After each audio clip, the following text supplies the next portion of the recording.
Hello everyone, so আজকে চলে এসেছি আরও একটা নতুন ভিডিও নিয়ে। তোমাদের অনেকজনের কাছে হয়তো শুধু কিট লেন্স আছে, যেটা ক্যামেরা যে পারচেস করো তোমরা, ক্যামেরা পারচেস করার সঙ্গে যে লেন্সটা তোমাদেরকে দেওয়া হয়, যেটাকে ইউজুয়ালি আমরা কিট লেন্স বলে থাকি। তোমরা অনেকেই হয়তো এখনো কিট লেন্স ইউজ করছো, আর তোমরা হয়তো কিট লেন্স থেকেই পোর্ট্রেট ফটোগ্রাফি করতে চাইছো, কারণ রিসেন্টলি হয়তো তোমরা কোনো পোর্ট্রেট লেন্স পারচেস করছো না, বা হয়তো এমন হতে পারে যে হয়তো তোমার কাছে একটা পোর্ট্রেট লেন্স আছে বাড়িতে, বাট বাইরে তোমরা যখন বেরিয়েছো হয়তো তোমার ব্যাগে কিট লেন্সটাই শুধু আছে। সেই ক্ষেত্রে তোমরা কিট লেন্স থেকে কিভাবে পোর্ট্রেট ফটোগ্রাফি করতে পারবে, এই চারটে টিপস তোমাদের সাথে শেয়ার করব, যাতে তোমরা নিজেদের কিট লেন্স থেকেও একটা প্রপার পোর্ট্রেট ফটোগ্রাফি করতে পারো। সো ফার্স্ট ইম্পর্টেন্ট টিপ যেটা, সেটা keep your lens at max focal length. তার মানেটা হচ্ছে তোমাদের যে কিট লেন্সগুলো আসে ওগুলো usually like 18 to 50 or 18 to 55 রেঞ্জেই আসে, ডিপেন্ড করে সনি, ক্যানন বা অন্য কোনো ম্যানুফ্যাকচারারের যদি তোমরা ইউজ করে থাকো। সেই ক্ষেত্রে ওর যে ম্যাক্সিমাম যে ফোকাল লেন্থটা লাইক 50mm বা 55mm, ফার্স্ট অফ অল তোমাদেরকে 50 বা 55mm এ নিজেদের লেন্সটাকে সেট করে নিতে হবে। কারণ যখনই তোমরা জুম ইউজ করবে যে কোনো ফটোতে, বা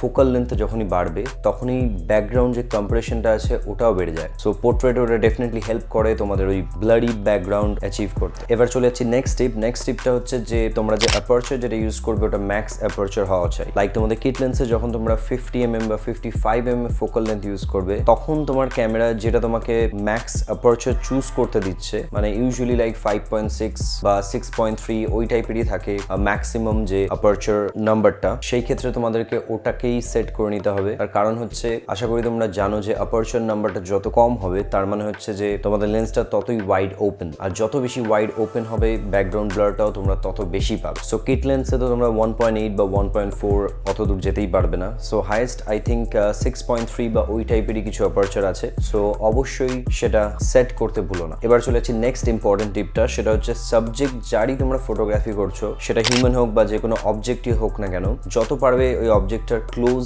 যাওয়ার চেষ্টা করবে। ক্লোজ বলতে আমি বোঝাতে চাইছি যে কোনো মানুষের যদি তোমরা head shot like head portrait shot যদি তোমরা নিতে চাও, এক্সট্রা অযথা যে ফ্রেম আমরা অনেক সময় ক্যাপচার করে নিই, যে আমরা এডিটিং এর সময় ওটাকে ক্রপ করে পার্টিকুলার ওই কম্পোজিশনটা ক্রিয়েট করব, আর সেই ক্ষেত্রে আমি বলবো যে ইন ক্যামেরাই তোমাদেরকে কম্পোজিশনটা প্রপারলি করতে হবে, যাতে তোমাদের ক্রপ না করতে হয়। তার একটা মেইন রিজন হচ্ছে ক্যামেরা লেন্স আর সাবজেক্টের মাঝখানে যত কম দূরত্ব থাকবে ততই ব্যাকগ্রাউন্ড ব্লারটা তোমরা তত বেশি পাবে। সো তোমাদের পোর্ট্রেট ফটোগ্রাফিতে যদি ওয়েস্ট অব্দি তোমরা ফটো ক্যাপচার করতে চাও কারোর, মেক শিওর করে যে তোমাদের যে ফ্রেমিংটা আছে ওটা যাতে ওয়েস্ট অব্দি হয়, বা তোমরা যদি শুধু ফেসের নিতে চাও লাইক হেড শট, সেই ক্ষেত্রে যাতে শুধু ফেসটাই কম্পোজিশনে থাকে, তাতে তোমরা অনেক কাছে নিয়ে যেতে পারবে ক্যামেরাটাকে সাবজেক্টের। এবার চলে যাচ্ছি লাস্টের টিপটা, আর লাস্টের যে টিপসটা আছে ওটা আই থিঙ্ক সব থেকে বেশি ইম্পর্টেন্ট, সেটা হচ্ছে distance between subject and the background. তুমি যেই জিনিসটারই ফটোগ্রাফি করছো না কেন, ওই সাবজেক্টটা থেকে ব্যাকগ্রাউন্ডটা যত বেশি দূরে হবে তোমরা তত বেশি ব্যাকগ্রাউন্ড ব্লার আর কম্প্রেশনটা অ্যাচিভ করতে পারবে, যেটা পোর্ট্রেট লুকের জন্য খুবই ইম্পর্টেন্ট। অলওয়েজ চেষ্টা করবে যে খোলা জায়গাতেই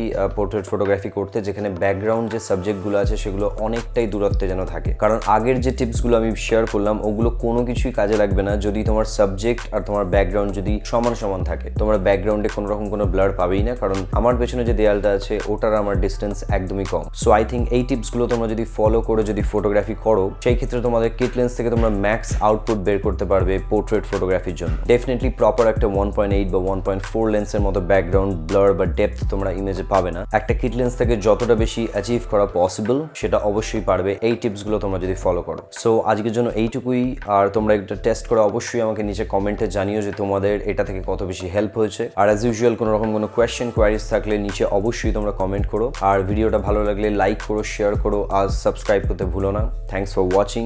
আজকের জন্য বাই।